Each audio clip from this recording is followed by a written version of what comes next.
Jeff? Here. We're going to do taller cats. I mean, the line is here. Taller people in the center. Wait, is that real? This way. Okay. I didn't know if he was joking or if he was telling the truth. Bree, you want to be there between us? That would be like so wrong. We're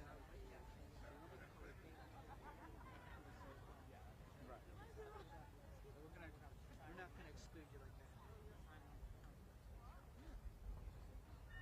Can you take a picture of me? Give her a thumbs over.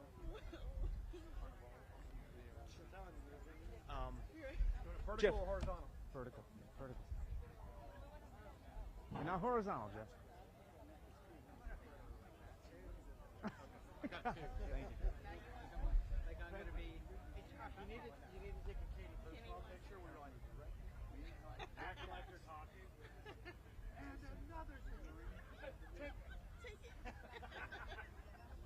Allison, Yes. did you meet Commander? I do like it.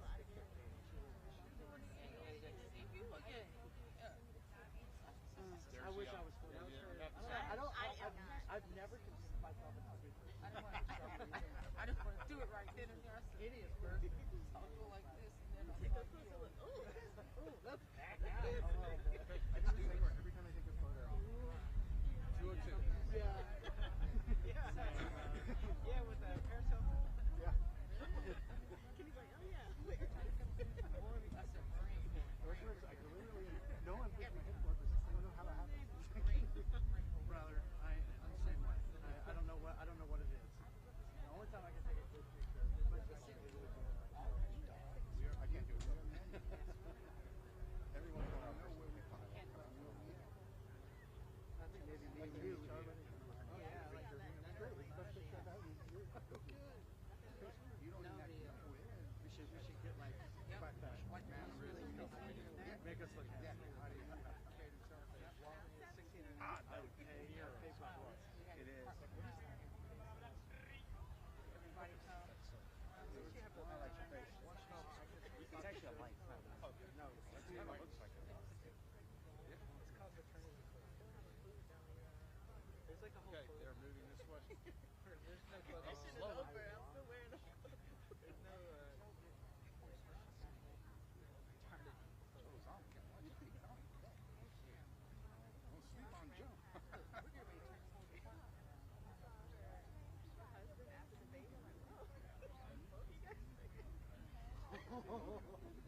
I gave way too. Hey, leave that man alone. You know what he's doing? He's picking up McDonald's for his wife every night. And like that with hunger crazy. Don't go ahead and tap in. I'm on something. Done wants to run a show, and then youngest Paper or plastic? officer. Yep. Yeah, I know. Really? I will not be Showing up. Hey everyone. Send Kate.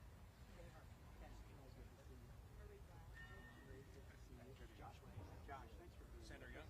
Virginia with the Cardinal up there. Maryland, DC. Okay. Hey, I'm Ted. Alexandria. Senator? Fairfax. Good deal. Okay. Yes, sir. Going right. Yes. Thank you. How are you, sir?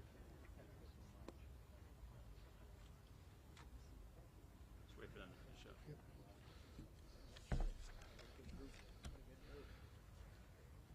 I love the Cardinal. You can tell where they're from. Yeah. Letters, thank you again. You guys having our back makes the difference. We wouldn't have had that kind of bipartisan vote without yep, others. We appreciate that.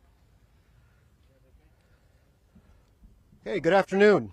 My name is Mario Marquez. I'd like to thank all of you for being here today on this beautiful and gorgeous day at our nation's capital in front of the Capitol itself. And also to those watching online, we appreciate your attendance. It is with great honor that I stand before you as a representative of the American Legion an organization that has stood strong in supporting our nation and its military personnel for well over a century. I served 4 tours, combat tours, in Iraq and retired from the Marine Corps as a Sergeant Major with over 31 years of service. I currently work as the American Legion's National Security Division Director. This year marks the 20th anniversary of the beginning of combat operations in Iraq and the overthrow of Saddam Hussein. The conflict was declared over in 2011, but the law that authorized it is still on the books today.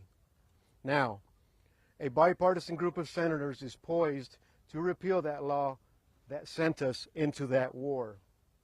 Last week, the Senate Foreign Relations Committee advanced a bill to repeal both the 2002 Iraq War Authorization and the 1991 Gulf War Authorization. The vote in favor of the bipartisan measure from Senators Tim Kaine and Todd Young, who are both standing behind me, clears the way for the bill to move to the Senate floor. The American Legion is an organization composed of members who have fought in this nation's wars. We applaud the effort and note that it confirms what we've known for years. There is a strong bipartisan consensus that is long past time to repeal these 2 authorizations. Veterans understand the human cost of war, and we know that the burden of conflict falls heavily on our service members and their families. Memories of my time in Iraq bring vivid images of our 6-mile-long convoy entering the city of Al-Nasiriyah in 2003 as smoke pillars emanated from across the horizon, symbolizing the intense fighting and unimaginable heroism that took place there. As we moved north, I remember the thousands of people lining the roads, welcoming us. It was a reminder to me that we also had a humanitarian mission to help repair schools, improve the roads, build soccer fields, and those are the things that helped me understand the human side of war. My second and third tours were spent engaging in counterinsurgency operations in the Anbar and Diyala provinces. During those periods, I was subjected to intense, heavy indirect fire, improvised explosive devices, and frequent attacks that were incomprehensible to most human beings. We lost too many of our brothers and sisters during those days. It was during my 4th tour in 2008 that Iraq saw a major reduction in combat actions, and we began to transition to Iraqi authority, began sharing the roads with civilians for the first time in many years. I finally saw signs of progress in that tour from the journey and sacrifices that we had experienced during the previous years and tours. Millions of servicemen and women answered a call to serve in Iraq willingly and without question, and we did so without ever knowing a definitive end to our service. However, our force is not built to remain in a perpetual state of war, as we have witnessed during what has now been labeled the forever and endless wars. In closing, the American Legion strongly supports the repeal of these AUMFs. We call on Congress to take action, and we urge all of our fellow veterans and all citizens to join us in this effort. Let us honor the service and sacrifice that our brave service members who fought and died in this war not be forgotten. We must demand that our leaders take action in the best interest of our nation and for our military personnel. And the American Legion would especially like to thank both Senator Kaine and Senator Young for their leadership on this issue. We are forever grateful. Now, it is my honor to introduce a man who has been a tireless advocate for our nation's military and their families. Senator Tim Kaine of Virginia. Senator Kaine's dedication and his unwavering commitment to Constitution make him a critical voice in the fight to repeal the Iraq AUMFs. It is my great pleasure to introduce him and welcome him to the podium. Senator. Thank you, sir. I want to thank Mario and all the American Legion leaders who are here and all around the country who have stood strong with us in this effort. The vote we just had in the Senate, 68 to 27 with 2 yes votes absent, so 70 members of the Senate just did something today that we haven't done in decades, begin a standalone debate about the repeal of a war authorization. The last time a war authorization was repealed was in January of 1971, and it was done as an amendment to the Foreign Military Sales Act, the repeal of the Tonkin Gulf Resolution. But the last time we've had a standalone debate on a matter that warrants a full debate and full attention has been probably since long before I was born. I'm really proud to be here with Todd Young, who's been an absolute fantastic partner in this effort to put together the broadest possible bipartisan coalition that we can in both the House and the Senate to declare definitively that the Iraq wars of 1991 and 2002 are over. Why is it important to do this? First, to reflect reality. We went to war against a nation first to push their troops out of Kuwait. That mission was accomplished. And then to topple the government of Saddam Hussein in 2002. That mission was accomplished. The enemy against whom we declared war in 91 and 02 is no more. Iraq is a very different nation. Many of you saw that Secretary Austin visited Iraq last week for a very productive meeting with Prime Minister al-Sudani, talking about the Iraqis' desire that the U.S. stay with them as a security partner to battle against ISIS or other non-state terrorist groups and to check Iranian aggression in the region. There's no reason, none, to have a war authorization against a strategic partner. And so that's the first reason why we need to do this. Second, we need to do it to honor the service of Mario and so many others. He kind of walked on the applause line, as humble people often do, by talking to you about his 4 combat deployments in Iraq. One of the features of military service among this generation of soldiers, sailors, Marines, airmen and women, guardians, is multiple deployments. That multiple deployments into a war zone, that was something that we didn't necessarily see so much before, but the 4, 5, 6, 7 deployment veterans is not that unusual in Virginia or anywhere. They served again and again and again, and yet so often there's been a Congress, and this is a bipartisan comment, where Congresses of both parties, under presidents of both parties, have been unwilling to exercise the Article I responsibility for looking at matters of war, peace, and diplomacy because it's tough politics. A war vote is the hardest one you'll ever make. Could go wrong. So what Congresses have tended to do is defer and abdicate an Article I responsibility to the president, support the president when it works out well. When it doesn't, how dare you? But it's time for Congress to shoulder this obligation, and I think both Senator Young and I view having a vote like this on these outdated authorizations as Congress beginning to take back and occupy a little bit of that Article I responsibility. Another reason that makes this so important is leaving outdated authorizations on the books can lead to abuse. Presidents should have to come to Congress to start wars. But if there's authorizations on the books that are outdated, a president can try to find one and torture its meaning and say, oh, look, Congress already authorized war. I don't need to come for a new debate, a new vote, where the American public can see what's at stake and watch their elected representatives declare yes or no and be accountable for the vote. Finally, the last thing I'll say is this, before I just comment upon process going forward. One of the great things about our country, there's so many things that make me really proud about our nation. Here's something that makes me proud. We have the capacity to turn an enemy into a friend. It's not that easy. There's a beautiful phrase in the book of Isaiah in the Old Testament saying we need to beat swords into plowshares, turn spears into pruning hooks. And the United States has shown, we fought 2 wars against Germany in the 20th century. They are a critical ally, and thank God they are, as they are working with us to deter the illegal invasion of Russia. Japan, we fought a war, World War II. They're now a really important ally in the Indo-PACOM and elsewhere. Iraq was an adversary. Now Iraq is a strategic partner. And that message needs to go out, that the United States has no permanent enemies. You can be an enemy or adversary today, but the United States has a desire and a capacity, and other nations have shown the same thing, to when the fighting is done and it's declared over, we can find paths forward to friendship and diplomacy and commerce and trade, cultural exchange. And that's a good thing about our country. There's a magnanimity about us and a magnanimity in the other nations as well that's allowed that to happen. I'm so glad to be doing this with Senator Young. The vote today was an overwhelming bipartisan vote to proceed to the bill. We'll be having the full debate about the bill and amendment votes likely next week. But the hope is we would have those debates, amendment votes, and get the matter queued up for final passage next week. So we've started into this debate before the 20th anniversary of the invasion of Iraq, and we'll likely finish it, pass it in a bipartisan way, and then Senator Young and I will take 30 minutes off, and then we'll go work in the House as hard as we can. There's a wonderful bipartisan coalition there as well. But let me just again thank the American Legion, the support of our veterans groups from all across the country and every political inclination has been one of the reasons that we just got a vote that was so bipartisan. It doesn't happen every day in the Senate. It happened today. The American Legion gets a lot of credit for it. Thank you.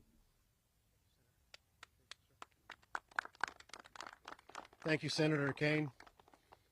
Finally, let me introduce you to Senator Todd Young of Indiana. He has been a strong voice in the Senate for responsible foreign policy, working tirelessly to ensure that our nation's military actions are both necessary and just. In addition to his work in the Senate, Senator Young is a proud veteran, having served as a fellow Marine Corps officer in Iraq. Senator Young's dedication to our nation's security and the welfare of our military personnel make him a critical voice to fight the appeal of the Iraq AUMFs. Please join me in welcoming Senator Todd Young. Well, thank you to Mario and to the American Legion. We would not be here but for their support and the support of so many other members of our proud veterans community around the country. I also thank our men and women in uniform for their everyday sacrifices. Today we honor them with this strong bipartisan vote, advancing this legislation to repeal the Iraq War authorizations. You know, most of my constituents are unaware. They had absolutely no idea that these legal authorities were still on the books after all these years. It seems intuitive to most Americans that we would repeal the authorizations when they were no longer needed. But we're going through the responsible, much needed, and I have to say much neglected work of finally legally bringing a war to a close today. The Constitution requires it. In fact, I would argue this is our most fundamental responsibility as federal legislators, to oversee the authorization of force, the conduct of military operations, and ultimately oversee the circumstances under which we bring the men and women who we represent, the men and women who raised their right hand and pledged their fidelity to the Constitution and our way of life, and their very lives in order to protect it. We need to be able to bring them home safely. There's so much at stake here outside of the interest this might have from the legal community. It's really it's our ability to continue to attract the world's best men and women who are prepared to wear the uniform and defend our way of life as they have consistently done for generation after generation. As our veterans know better than any other, we will not incentivize the next generation to step up and fill that necessary breach to defend our way of life so that the rest of us can sleep safely at night if they don't regard our actions here in Washington as responsible and consistent with the desires of the American people. These men and women, they just regard it as their duty. I think many of us would regard them, Mario in particular, as particularly valorous, but it's just their duty. If you talk to a Marine, a sailor, a soldier, an airman, a member of the Coast Guard, they consistently say that. Well, I would say in response, well, what we owe you is our duty, our duty to uphold our oath and fulfill this sacred responsibility. I entered the United States Navy just months prior to the first Gulf War in 1991. Saddam Hussein, following the initiation of the Second Iraq War, was of course killed. The Ba'athist regime no longer in power. It is time.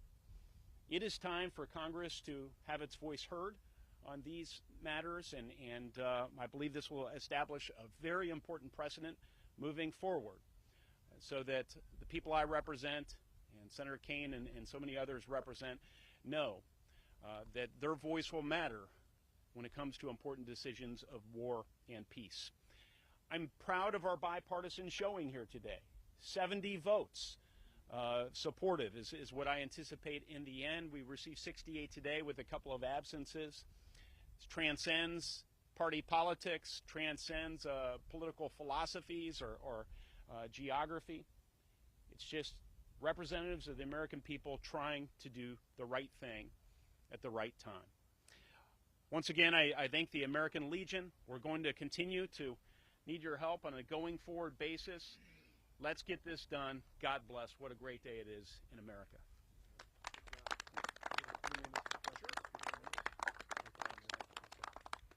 Ladies and gentlemen, we have a few short minutes for both senators to field your questions.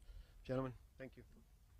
Senators, I have a question about the opposition that I'm sure you guys know this bill might face from those who say that it hurts America's military readiness. What's your response to that, and how do you convince those lawmakers otherwise? Well, I'll start.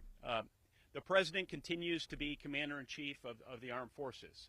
Don't take it from Todd Young. Take it from the Constitution of the United States, Article 2. Those powers, which have been interpreted historically quite broadly, remain the President's powers. And it's important that people understand when there is an imminent threat of danger to the American people, the President can still act. The 2001 authorization for the use of military force authorized what we now call the War on Terror. Many of us believe that at some point in the future it might be useful to take a look at that language and ensure that Congress continues to have a voice about who we fight and where we fight. But the War on Terror can continue to be conducted pursuant to the 2001 authorization for the use of military force. I would say in the country of Iraq itself, in addition to those legal authorities, we have the brave men and women of our military who've been invited into Iraq to train and assist the Iraqi armed forces so that they can repulse any threat there is to their government, to their people, and to our shared interests. The government in Iraq is our friend. That's why they invited our men and women in uniform to train their members of their military. And to the extent we can send a message, something their foreign minister has indicated would be helpful, not only to the people of Iraq, but more broadly to any who might wish them harm. Iran comes to mind. That the United States will continue to remain strongly aligned with this government and with stability in that country. That will be helpful. So I would argue that in the here and now implications of this won't be significant. They could be in Iraq, where we're actually establishing more deterrence against future dangers that could occur in the country. Just one other element. Todd has expressed it well. The administration has said the repeal of these authorizations will not affect any ongoing military operations of the United States. The President still has Article 2 power in the 01 AUMF. And actually, it helps in our strategic partnership with Iraq to drop these war authorizations. Iran uses the continued existence of the war authorizations to try to propagandize Iraq. You see, the U.S. really isn't your friend. You know, they're really not your friend. If they were your friend, why would they have 2 war authorizations against you? Dropping these war authorizations has a way of sending a very powerful signal that the United States and Iraq working together will be a voice for stability in the region.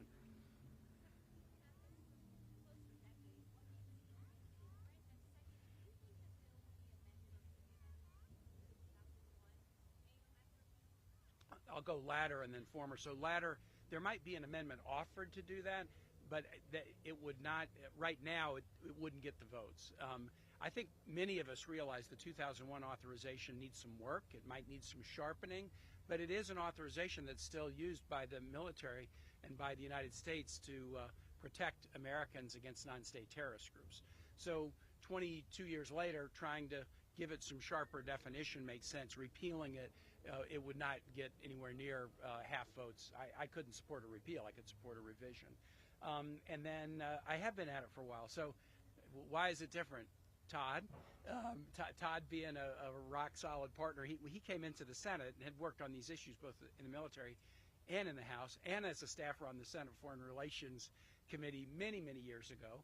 And as soon as he got on the Foreign Relations Committee and heard me droning on about it one day, he said, let's work together on this. So he's been enormously successful with Republican colleagues.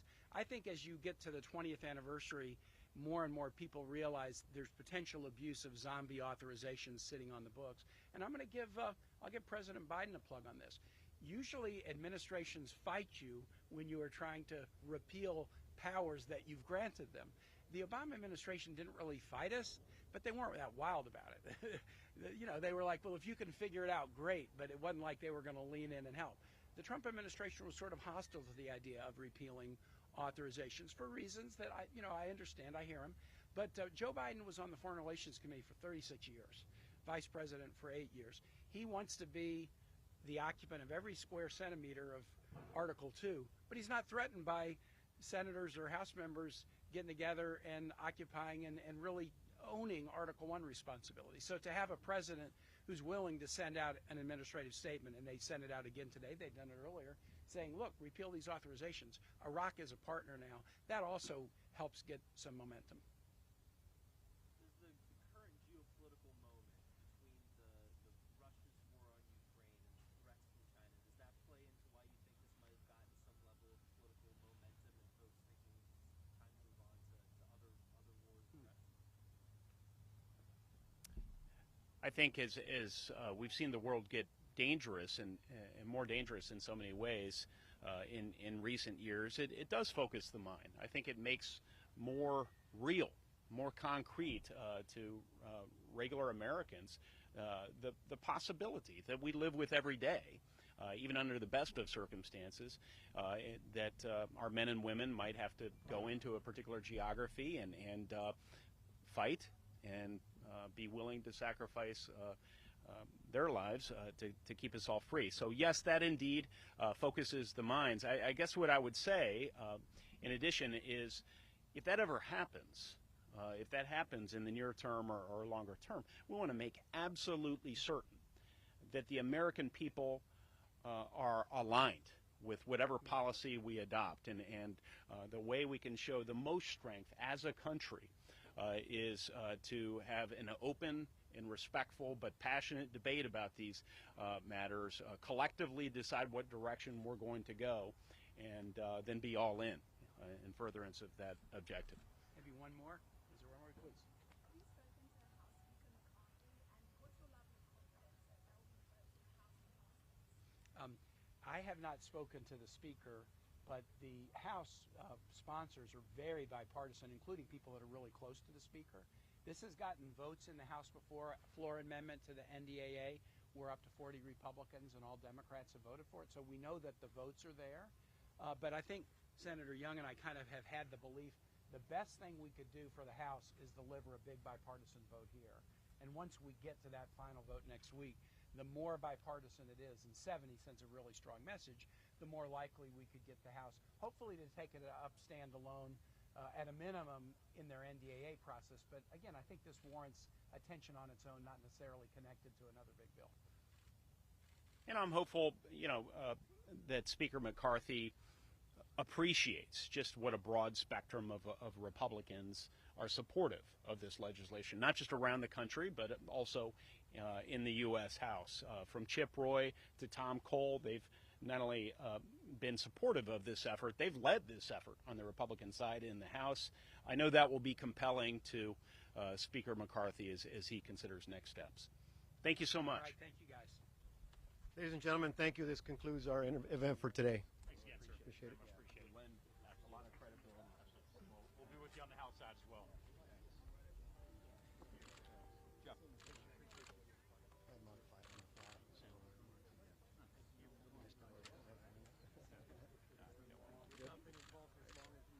Lawrence, we'd love to get a group photo. Yeah, that'd be fantastic. Yeah.